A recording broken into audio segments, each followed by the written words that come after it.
to stay. I'm here to stay.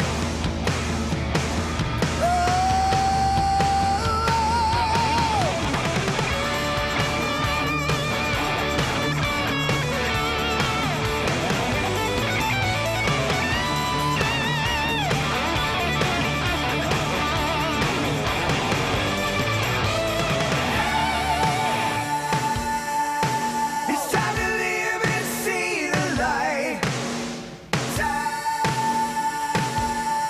Take the time to fight and do what's right. Gotta take it on one step at a time. I'm gonna open my eyes to a brand new day.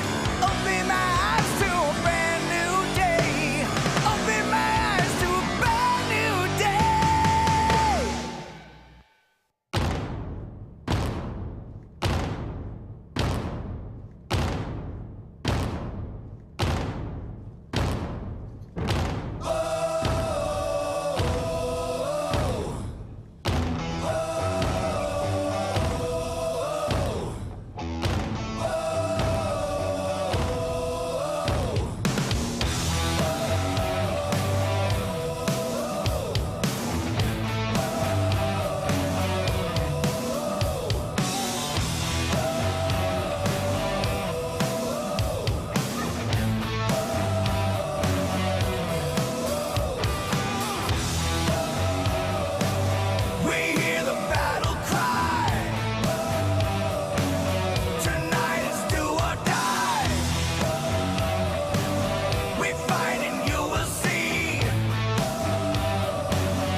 4 wins in 6 for Jacko's boy, and with just 4 games remaining this season, let's end things on a high.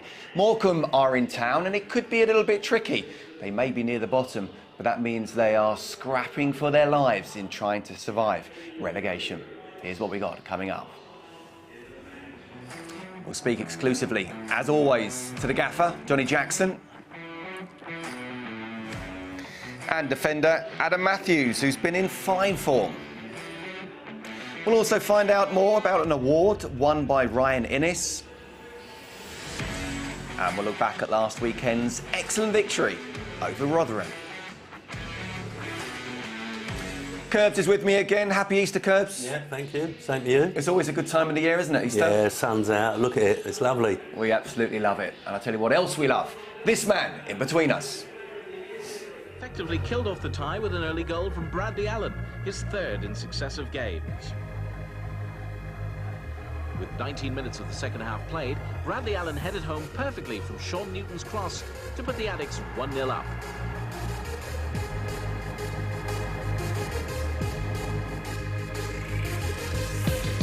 O'Connell playing it forward towards Newton. Newton may have beaten Impey. Can he get it across? He can, Allen! Inside. Good cross. It's there! Bradley Allen has scored the goal he's been trying for all the season.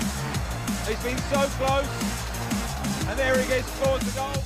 It's a very warm welcome to Charlton TV. Bradley Allen, and I say warm, you've got 3 layers on. I've only got 1. Curbs have got 2. You're still looking cool as ever. Thank you, Scott. Good to be here. When you watch yourself back, I always feel it's a little bit surreal about when I watch myself back. It feels like it was someone else. What do you think?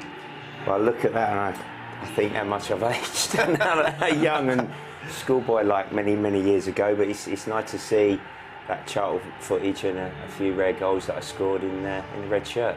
How nice is it to be back at the Valley? It's always great to come back, you know, in media capacity and covering games to radio across a number of decades. Always get a lovely welcome from the Charlton local, and it's brilliant to be here this afternoon.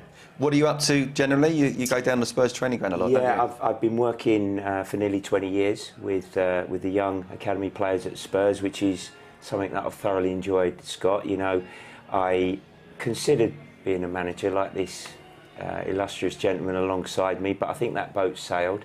And working. Did you want to be a manager? No, it was never something that sort of floated my boat, and helping to develop, you know, the younger ones for the future is something that I've found very, very rewarding. That's because you're not crazy, Brad. There's only crazy people who manage for 20 years. I'm only joking, Curbs, of course. Yeah, it'd be a lot greyer, definitely. We're still looking for Jacko's first grey, aren't we? And you mentioned about the media work as well. Brownie does some beep stuff with BBC London. I take it you're not working together regularly because you have the similar role, and he's still on holiday. Can you believe that, in Antigua? Well, yeah, I hope he's got some sun cream if he's warmer climate. 50. Exactly. He doesn't do sun, does he? Exactly. But Brownie's one of my former colleagues here that, you know, we still have contact. We meet up from time to time for a few beers. Top guy, Charlton legend, and he does a brilliant job in those roles. He certainly does. Don't tell him. We think he's brilliant as well. Curbs, as I said a minute ago, it's 4 wins from 6. Going into the final 4 games of the season, how important is it that we finish on a high and go into what has been can't dress it up, a terrible season, but going into a decent mood in the summer? Yeah, if we can finish strongly, and as I've said before, I think that if we can finish in the top half, and makes us more attractive in the transfer window, and if prospective signings can look that we've finished strongly, you know, we've won, what, 4 out of 6, if we can make that 6 or 7, it'd be great. And, you know, and would make us more attractive. And, you know, I've been talking to Bradley about, you know, he's obviously over at Spurs, and the big London clubs out there, it's where we should be looking. You know, the West Hams and the Chelseas and the Arsenals and the Spurs. Have a look at some of their young players and see if we can snatch 1 or 2. OK, less than 45 minutes to kick off now here at the Valley. Let's hear from Johnny Jackson, who I spoke to a little bit earlier, pitch side. Jacko, first of all, well, good to see you. Let's have a look back at last weekend as well. It was a fantastic performance and result against one of the top teams in the division. Where does that rank in your managerial career so far? I think that's definitely up there. I think we've had a few decent scouts on the road, haven't we? Looking back, first game in charge up at Sunderland was obviously a great result.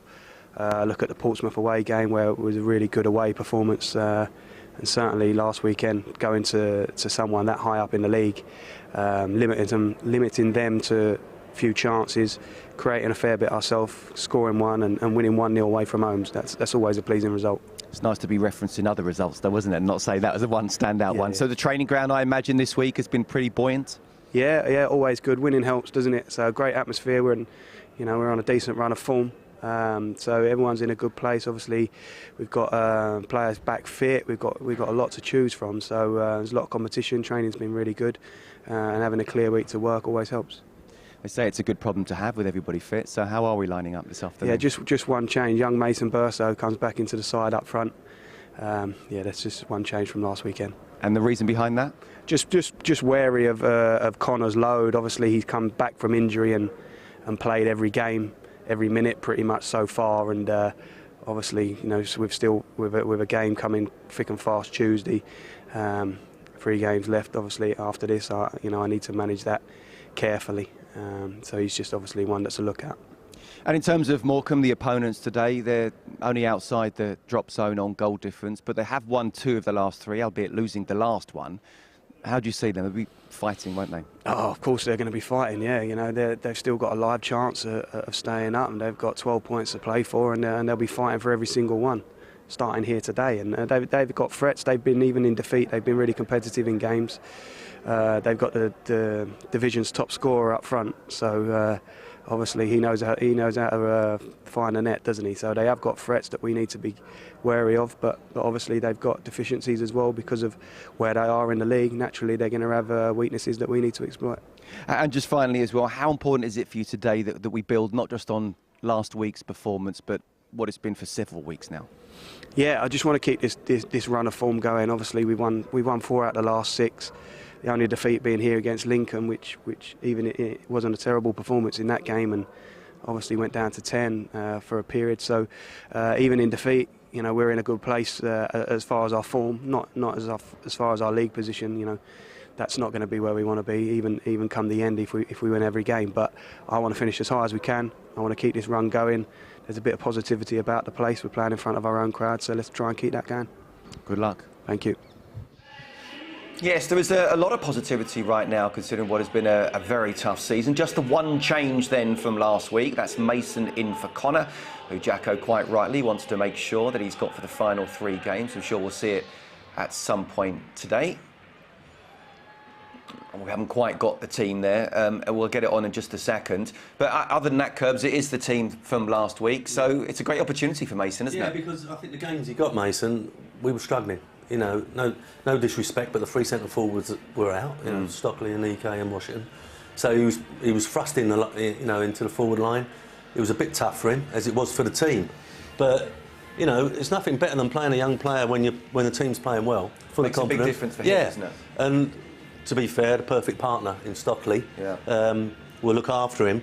But the rest of the side has been playing for the last 4 or 5 weeks, and they're all confident, especially after last week. So I'm hoping he'll end up, Mason, and will end up really enjoying the afternoon. Yeah, Brad, have you seen much of Mason at all? I mean, it is a great opportunity, isn't it, for a youngster to be coming in and a team that's been full of confidence compared to how it's been this season. Absolutely, and I think, like Curve says, in more difficult games when he did get opportunity, that's a sign of his potential and promise, because he played well. And obviously Chelsea have chosen to secure his services, but alongside Stockley as well, I think that partnership can work this afternoon. I'm confident, exactly like the manager Johnny Jackson, that Charlton can get a favourable result today. I like, the energy in the midfield positions, Scott. I've seen the development of young George Dobson. He actually lives very close to me in Brentwood in Essex, and the schools that he's come through into Arsenal's academy and Sunderland and now here at Charlton.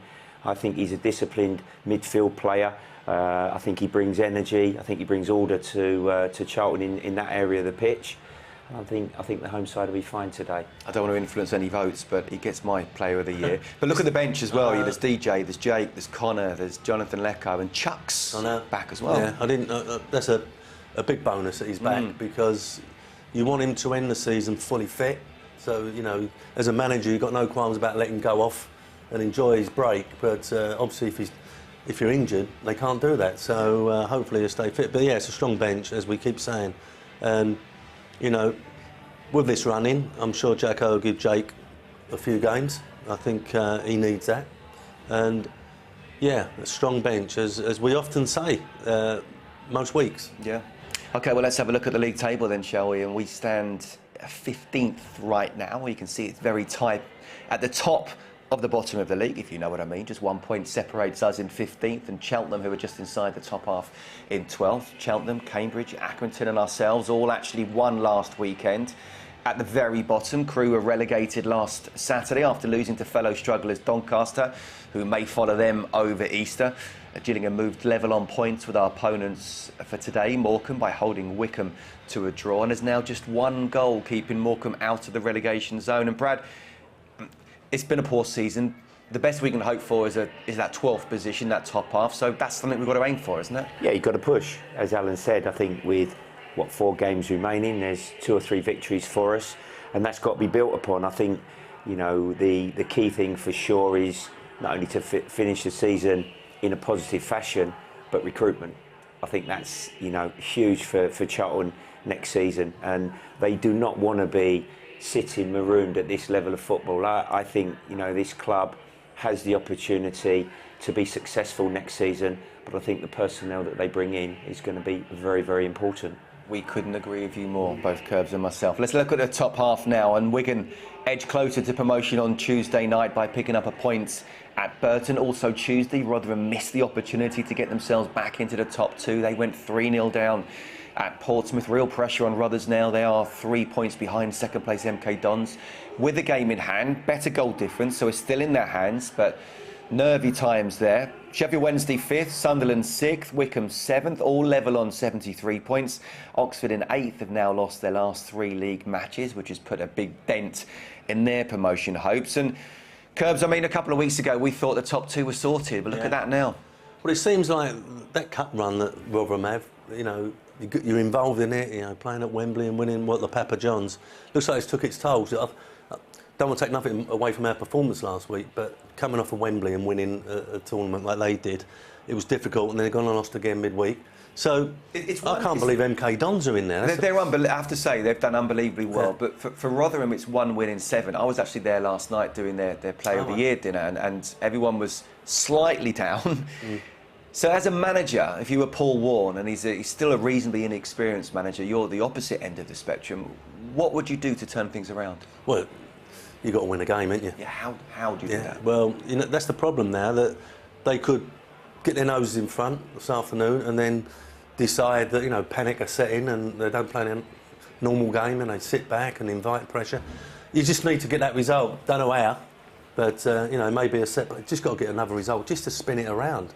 So, look, as Jacko said, the week that Charlton have had in training, because they won last week, you know, that's what Rotherham need. They need to win a game and just have a relaxing week going into the next one. If you're neutral, Brad, it's very exciting now, automatic and playoffs, isn't it, in League One? Yeah, there is. I just want to probably highlight the job Liam Mallin's done at MK Dons. He's a young coach that has been on a journey, done really well from working at Ipswich's academy, going abroad to both Belgium and to America.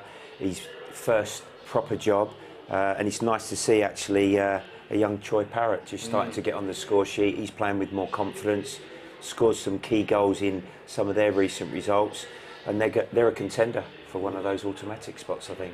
Absolutely. 9 fixtures in League One this afternoon. The rest are being contested tomorrow. Today, Gillingham travel to Cheltenham.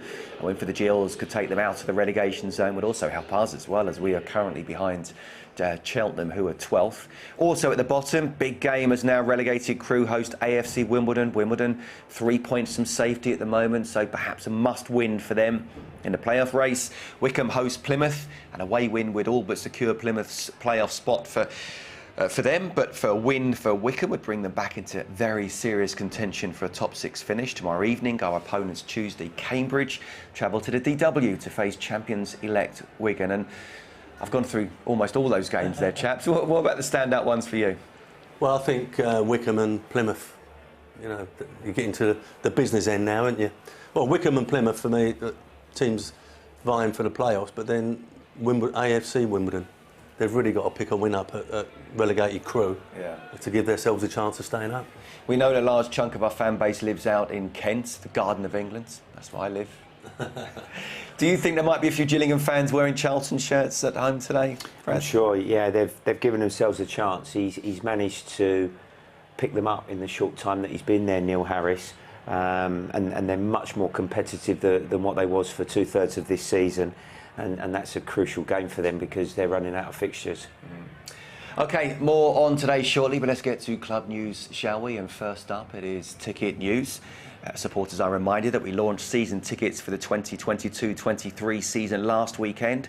Prices have been frozen for the early bird phase, and fans can now renew by heading to booking.cafc.co.uk. Streaming news next, and a reminder that you can watch today's game live on Charlton TV anywhere in the world, apart from in the Russian Federation. So if you're watching us on social media and haven't purchased your match pass yet, then you can get yours now. You can get it at cafc.co.uk for just a tenner. I'm also delighted to confirm that Tuesday's game against Cambridge will also be available to watch worldwide on Charlton TV. Curbs will be in the studio with me. I'm not going to ask you to guess who it is. No. Former Addicts and Cambridge defender Phil Chappell. Phil Chappell. Be good to see him, wouldn't it? Yeah. Played alongside him.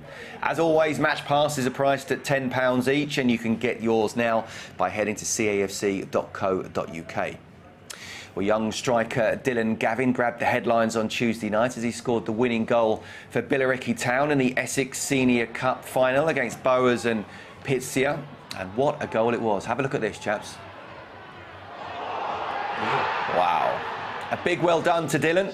The fans can read all about how our youngsters have been getting on their loan clubs of late by heading to cafc.co.uk now. So good, we've got to show it twice. Brilliant strike. Staying on the subject of young players, a club were delighted to find out on Thursday that defender Deji Elaweri has been shortlisted for League One's LFE Apprentice of the Year award. The winner will be announced at the EFL Awards on Sunday, April the 24th, and Deji could become the club's third winner of the awards. The League One was previously won by Academy graduate Jordan Cousins in 2012, while Adamodo Lukman won the Championship Award in 2016. Good luck, Deji. OK, finally, Karen Hills' Charlton squad have some very exciting news.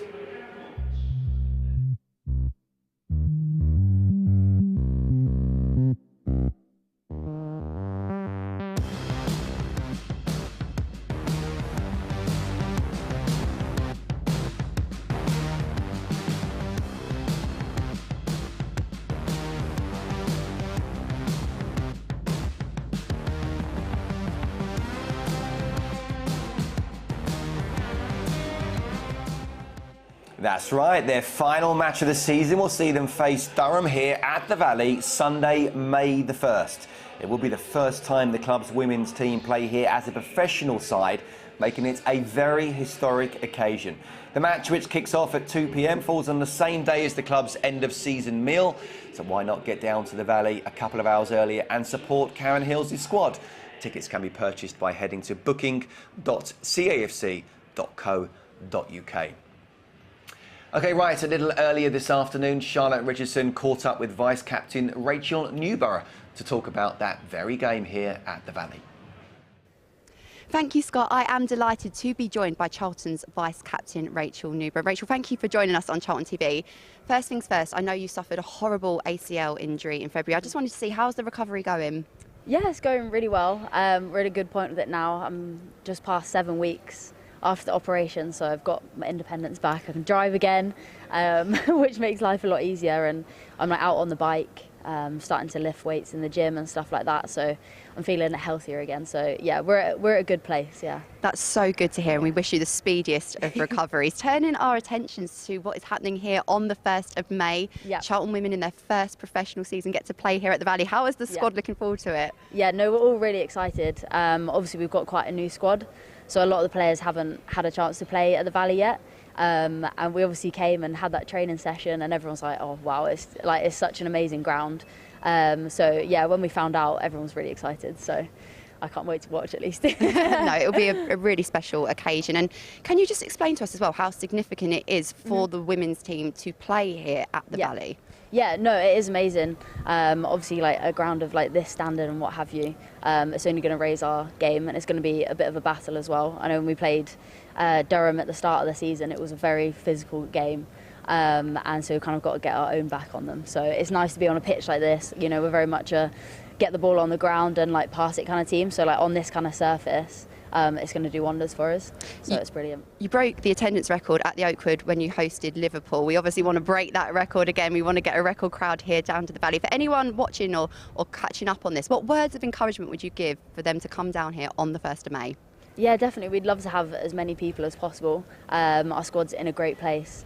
Coming out and watching us should be a great sort of family event as well. I know compared to the men's game, they always say about the women's game that is like a really good family environment. I think obviously Charlton as a club sort of like has that importance on it as well. So I think if you can bring your kids down, especially like younger girls, like we always love having the younger girls here, and at the end we'll be there interacting with the fans. So definitely come down so we can have a good chat and enjoy the game. It will be such a good game. I'm so excited. And finally, what would it be like to round off the season, the first as a professional football team with a win against Durham? That's what we're hoping for. I'll be shouting in the stands as much as I can. But yeah, no, it'd be amazing. Like, we've all loved the chance to be full-time this year. I know personally it was obviously my first year playing full-time, and the difference it's made like in our game and things like that has been like incredible. So I think to round it off by finishing at the Valley and getting our own back on Durham and winning in front of hopefully a really big crowd, I think it would be a great occasion. It certainly will. Thank you for joining us on Charlton TV. My pleasure. Back over to you, Scott.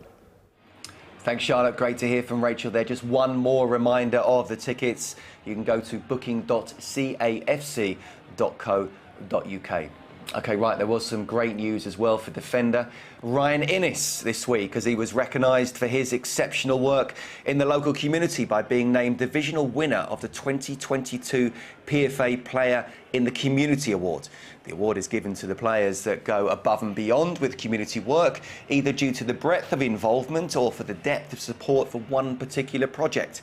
Having scooped League One's award, Ryan could yet be named as the EFL's overall winner of the EFL Awards on Sunday, April the 24th. Here's why he won it for League One.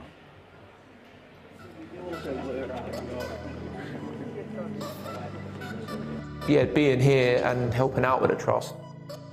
I just love doing it anyway because I've been through things myself, but it also helps me. I feel like a better person. So there's a little bit of a selfish side to it, but I know I'm a good person. I've done things in the past that I shouldn't have done. But at the end of the day, I just want to give a little bit back. I believe Ryan cares a lot about his local community. Not only does he care, he feels a sense of responsibility to it as well. The way he approaches conversations with the young people, the way he approaches life itself in general tells you that he very much does care. I heard the Upbeats are having a tough time during lockdown, so I thought we'd do a nice Q&A and I cannot wait to get started. Buddy? You what? Yeah, all good, mate, all good. The Upbeats themselves have been away and come up with a dance, and they've partnered up with the lads. So we're looking forward to seeing what the lads have got. And see.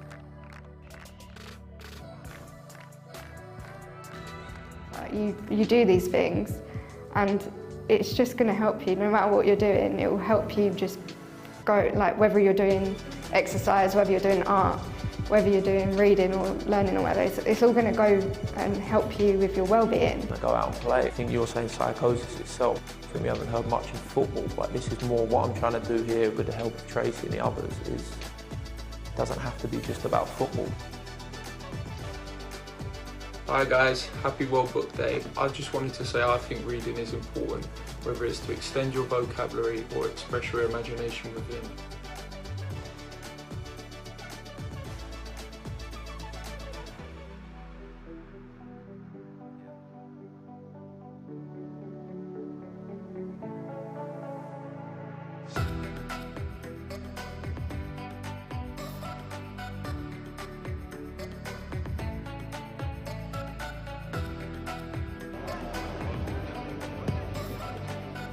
I saw Ryan in a kick session about 6 weeks ago, roughly, and tell us to keep our heads down, stay out of trouble, and keep playing football.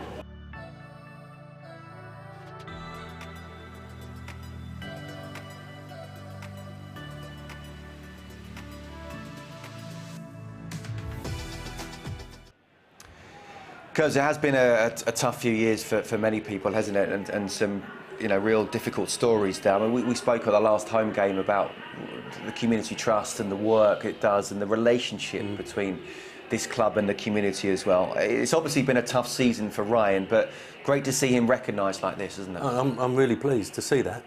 I didn't expect it, I must admit. And yeah, I think that all the players, whatever generation at this club, have been infused to go out into the community by Jason and everybody else at the football club. It's part of our DNA, and everyone talks so highly about the community, our Charlton Athletic community, and quite rightly so. While you were here, did you get a sense of that community as well, Brad? Yeah, very much so. You know, I think there's this perception of the modern day footballer, and they don't care about the fans and the people locally that invest their time and put so much energy into projects. But to see him give up his time and his commitment to it, I think you know, he deserves the pat on the back and the reward that he's been given. Absolutely, well done, Ryan. Are you ready to go down memory lane? Let's go. Yeah, let's do it. The first question we always like to ask is can you remember sort of moving to Charlton? How did Curbs get you here? What was it, 1996? What did he say to you? We chatted earlier about that, actually. He'd watched a few games at QPR, because at that time I was out the side. QPR was struggling a little bit near the foot of the Premier League, and I think that was always one of many of Curbs' strengths. He was very diligent. Any players that he brought into the club, he would watch them, he would check their backgrounds, and I think I'd made, I hope, enough of an impression, you know, in certain matches for him to sort of take the punt and sign me like he did. I think it was in '96. How much background did he do on him? Well, you do. You ask other people, you ask people that know about the player on and off the pitch, and is he going to fit in? Does he understand what we're about? You know, because at the time, obviously we was trying to develop the club. I can't remember quite what the stadium was like, Brad, when you came. I don't know if it was up and running. Portakabin, yeah. Still there. Yeah. So, you know, so we was just trying to build something, and I needed to bring someone in who I thought could score some goals and give us a bit of a lift. And that's why I brought Bradley in. You've been in and around the first team at QPR, and you were there for 7 seasons, weren't you? So when you came here, did you feel you had a bit of a point to prove? Yeah, a little bit, because I just wanted to play football, and I thought I was going to get a better opportunity of doing that. And as it transpired, we did okay at the end of that first season. The last few months, we just about got to the playoffs. Disappointingly missed out in the semi-finals, Scott. And then moving forward and going into the subsequent seasons, it was a bit stop-start. And no surprise, you know, Alan had to make key decisions, and he decided to opt and choose to sign other attacking options, which he had to do because, you know, I wasn't fit enough for selection, and that was frustrating. That was really disappointing for me, because I was desperate to come out, impress, and play and be successful. You're so nice now. I bet you weren't thinking that at the time, were you, about Curbs? No, I'm not. So we always had good lines of communication. You know, that was a strength of Alan. You know, he would tell you in no uncertain terms if he didn't think you were doing well enough, and he would stick with you if you was playing and delivering what he wanted. Let's have a look at a poacher's goal that you scored. I think it was on your debut, wasn't it, in March 1996? And you talk about the injuries as well. Elaborate that a bit more about how frustrating that is. I had a lot of injuries in my career, which I felt sort of held me back a little bit. Some things you just can't do anything about, can you? No, metatarsal injury, cartilage injury with my knee, muscular injuries as well, and they weren't sort of just a couple of weeks, they were months. And what obviously happens, Scott, as you know very well, some players get that chance, they take it, and they keep you out of the team. But you've got to keep going. You've got to keep working hard and hope that you're going to get a break and you're going to get another further opportunity to get yourself back in the side. And unfortunately, towards the end of my time here at Charlton, that didn't quite come about. No. We saw some dodgy goalkeeping there. We'll look at some more dodgy goalkeeping in just a second as well from Crewe at the Valley. You and other strikers made your careers out of being in the right place at the right time. Was that one of your main strengths? Was that a natural instinct from you? I think so. I think, you know, being a goal scorer, perhaps in the family DNA, in and around the penalty box. Times were a bit different then in terms of formation. Teams tended to play standard 4-4-2, you know, and here with the likes of sort of Cole Leaburn and the likes of Mark Bright, it tended to be a big man, little man permutation, and often sides had success with that. So, you know, it was obviously great to get on the score sheet a few times. Didn't play as many games, nowhere near as enough games as I would have liked, considering, Scott, I was nearly near here 3.5 years. That goal came in November '97, and Clive Mendonca was here. Yeah, a certain Mr. Clive Mendonca. Obviously an absolute icon. As a fellow striker, just how good was he? I say, and players that you play alongside, you work with in training, you're on the pitch with, I'd probably have to say Sir Les Ferdinand at QPR was the best. The best finisher was Trevor Francis. But the best passer of the ball, and I stress that technique, the best passer of the ball into the corner of the goal was Clive Mendonca. He was the very best at that. Just inside the post, left and right foot, he was clinical, and he obviously had a wonderful spell here. Yeah. You missed out on the playoffs that season because of injury. Brother Clive, was he a Sky Pundit that game as well for the final? What was it like being on the sidelines for a game like that? That was tough because you know, you wanted to be involved in the game of that sort of magnitude. Hey Scott, we never knew how it was going to turn out. You know, it's in folklore, in Charlton history, but to be in and around the squad, I think there were a number on that day that sort of we realised that we had to put our disappointments to one side and we had to be part of something. Did you not tell John Robinson that? Well, yeah, he was a bit miserable, but we tried to perk him up, and we sort of said to him, you know, there is this chance, there is this opportunity to get to the promised land of the Premier League, and we've got to be a part of it, and we have to celebrate it, and the lads certainly did. Does that actually sum up Brad and the character we're talking about that you brought in, that actually, as disappointed as they were, they didn't sulk and they still wanted it for the team? Yeah, absolutely. The bigger cause. And it was a major part of the group, the squad. It was called then. It was called the squad, but it was a major part of it. You know, the atmosphere around the training ground, playing back here, and I think it was a real professional squad as well. And I never had any problems really. You know, not what I know of anyway. I'm beginning to learn a few as some of the old players come in. As the players come in, he's finding out stories on air about what's happened. I don't know if you've got any. Have a quick thing. But no, it was a great bunch of lads. And when you go back to Bradley, what happened? You're much better off getting one injury, bang, and then recovering from it, than getting them niggles and then you know, something else goes. It's so difficult, and I think. No disrespect, but the medical side of things now is improved so much. Yes. And when you do get an injury, you've got to work just as hard on your other parts of your body so they don't break down. Absolutely. And that's what happens. As I say, you're much better having one bad one.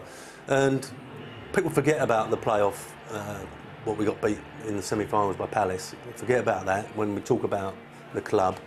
And I said to Bradley earlier, I made a mistake there. I should have played Brad in the second leg and I didn't. And even when I was driving home, I knew I'd made a bad decision. And driving here today, I knew I was thinking about it. You still feel that pain? Thinking again, yeah. and I said to him earlier, like, I don't think I apologised, but I've apologised today because better late than never. Right? Yeah, because I was driving. I knew I'd made a mistake. Well, I think you came on. I did. You did come on. I should have started. You know, the way Palace were lined up, I should have started. Yeah. Okay. Any more? You want to say any more apologies to Brad? No, I'm all right with Brad. It's ain't got nothing for you. I told you should have gone to Arsenal. We got offered more money. Yeah. Well, yeah. Anyway, moving swiftly on. And finally, we got to talk about the Allen family because it is a legendary family as well, isn't it? Brother Clive, I mean, what a fantastic icon he is as well. There's Martin, and there's also your uncle Dennis. Yes. He played for Charlton in the 50s, Yeah, is that right? I was asked that question. He had a brief spell here at Charlton back in the day, before he went to Reading, where he spent longer. He was the youngest of my father's. He was one of the youngest brother of my father, who of course played in the great Tottenham double side back in 60-61, and both myself and Clive, the genes from him.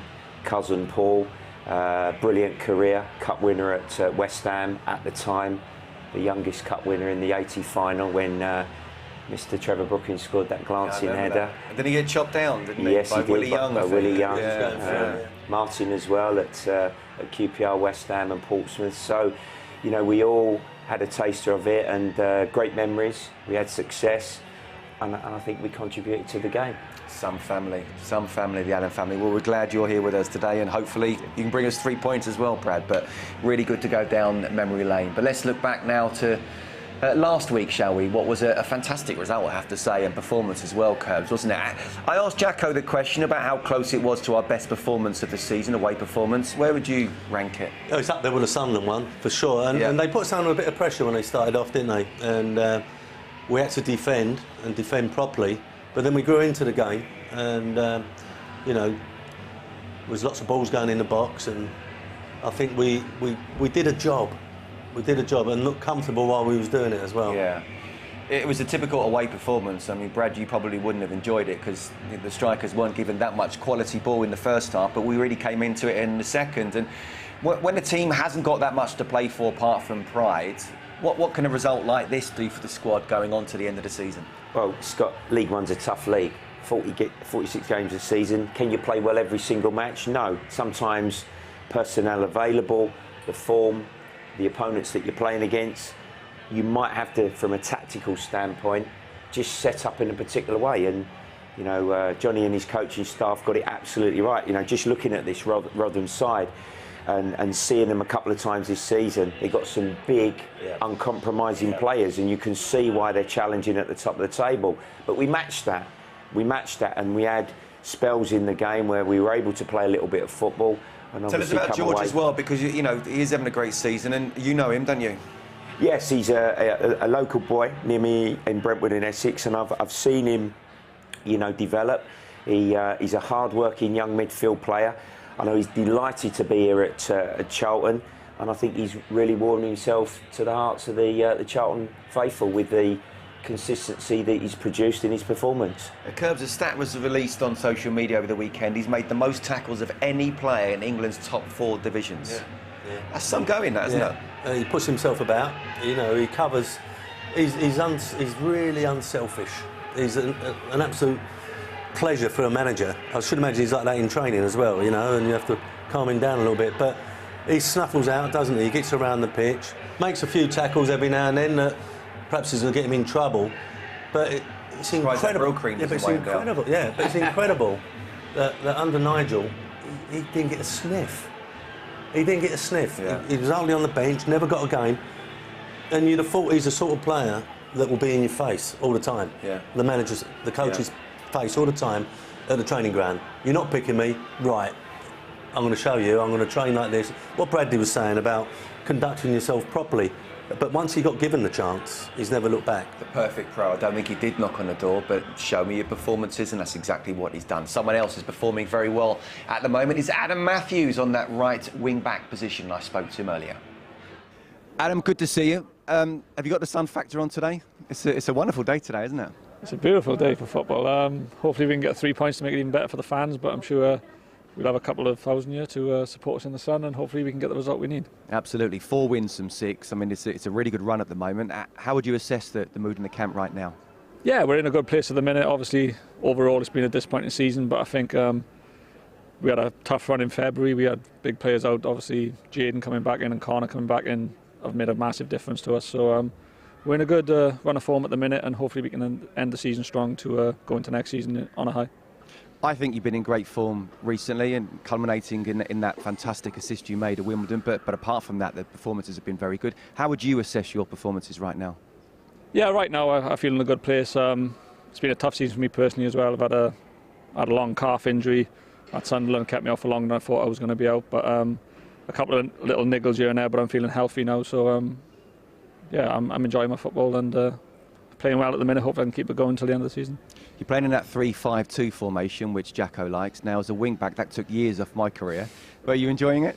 Yeah, I'll play anywhere for Jacko. He knows that. But I think me and Sean work pretty well together. He likes to go forward because he's not actually a centre-back, but he's done really well in that position. But we can interchange our positions really well, and I think it's working well for us. So hopefully we can keep that partnership going today. And if I need a rest, I can swap positions with him for 5 or 10 minutes. That's what teammates do for you. Exactly. In terms of Morecambe, I mean, they're down there, but they're scrapping, aren't they? Which then makes them difficult to play against. Yeah, of course.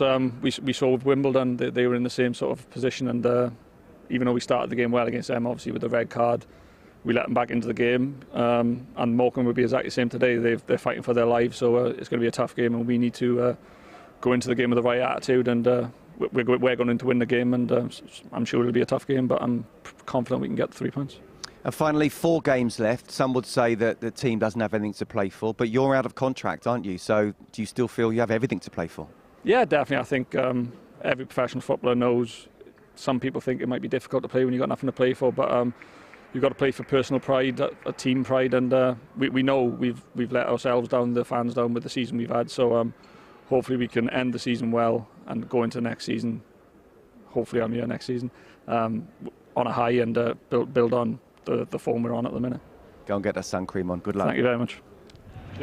Curbs, he answered like a politician there, didn't he, really? I mean, he, like many players, he's not been without criticism this season. Very impressive in recent weeks, but it's not easy when your contract's up and you've only got a few games to go where your head could be. I suppose the biggest fear is getting injured. Yeah. You know, that's the biggest fear.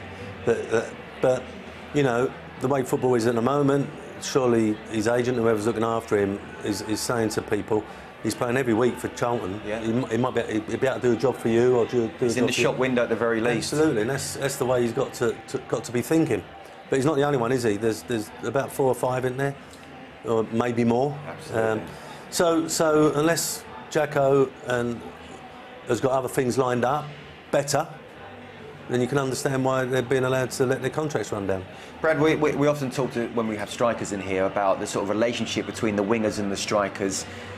The way the modern day game is going, it's the fullbacks and the strikers now as well. He's playing a wing back, but it is very important, isn't it, that relationship? Yeah, and it was a position, obviously, you know very well, Scott, and it probably suited you actually better than playing at left fullback. You know, 3-4-3, 3-5-2, whatever the choice of formation to use and exploit these wing backs.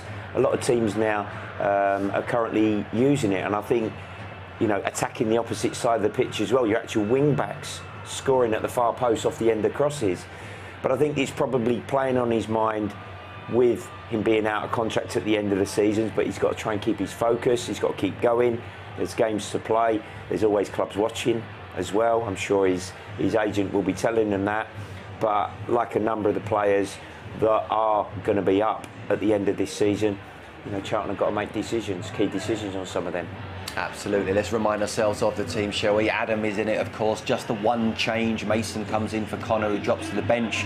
And we're surprised to see him coming on at all in that 3-5-2 formation. Let's have a look at Morecambe. I said right at the very top, they were winless in 13, then back-to-back wins. They lost their last game against Cambridge. Cole Stockton, the man to watch, 25 goals this season. 22 in the league. He's scored in his last 3, and Brad, he's joint top scorer in League One. That's some achievement considering where Morecambe are, isn't it? Yeah, it's brilliant. Yeah, he's been the real focal point of their side. I'm aware of the Agaraga as well, you know, having followed and covered a number of London teams. When he was at Brentford, he's sort of coming towards maybe the back end of his career, not in the starting lineup this afternoon, but they'll be competitive. You know, Derek Adams in charge. He's got a lot of experience. Charlton have to be ready. I think if they get off to a good start in glorious conditions this afternoon, get the first goal, hopefully they can get themselves a victory. Fingers crossed. I mean, talking of achievements, Curbs, this is Morecambe's first ever season in the 3rd tier of English football. They're thinking this is amazing. We're thinking we don't want to be here for very long at all. But I mean, they want to make it back-to-back seasons, don't they? So they'll be fighting today. They are, and there's a chance, aren't there? No, there's goal difference. Gillingham, there's one. Fleetwood's down there again, you know. So 4 games left or whatever, momentum. If they can, they've won 2 out of 3, if they can just keep that going, then they might see themselves getting out of it. Yeah, I'm sure they'll believe they could. But, Brad, they do have the joint worst defence in English football, conceding 82 goals. You'd be licking your lips, wouldn't you? Yeah, there's a vulnerability there, and I think as well their away form has not been particularly good. Their more recent results that have been positive have tended to come in home games. So you know, Charlton have really got to look to put a foothold in this game in the first few minutes. Important for you, Curbs. Final words. What would you be saying if you're Jacko? Well, they've got to be full of confidence, and you know, I've been saying for some time about giving some young players an opportunity. So this is a great opportunity for Burstow, coming into a side that is playing well, and he's got Stockley as his partner. So I'm looking forward to seeing his performance. Absolutely, a great opportunity for him, playing another game in men's football, which I think is what he certainly needs for his ongoing development. OK, well, there's no Stevie Brown. He's still sunning himself in Antigua, or probably stuck in a hotel room somewhere. But let's get to our commentary team, shall we? Greg Stubley. He won't pay a tenner, would he? He might be watching. I bet he ain't. We'll send him a text. Greg Stubley and Terry Smith. Thank you, Scott. Thank you, Bradley. Thank you, Curbs. Yes, just myself and Greg this afternoon as Steve Brown sunning himself in the Caribbean because he's desperate to try and match the skin colours of the studio. I think that's pretty much what it is, the tans that are eluding out of that studio. And Brownie feels a bit left out, so he's off to top it up. He should have been back about 3 weeks ago, but he's not quite ready yet, so he's stayed a bit longer. Alongside me, Greg Stubley. Greg, important for the club and important for Johnny Jackson to build on the last few weeks.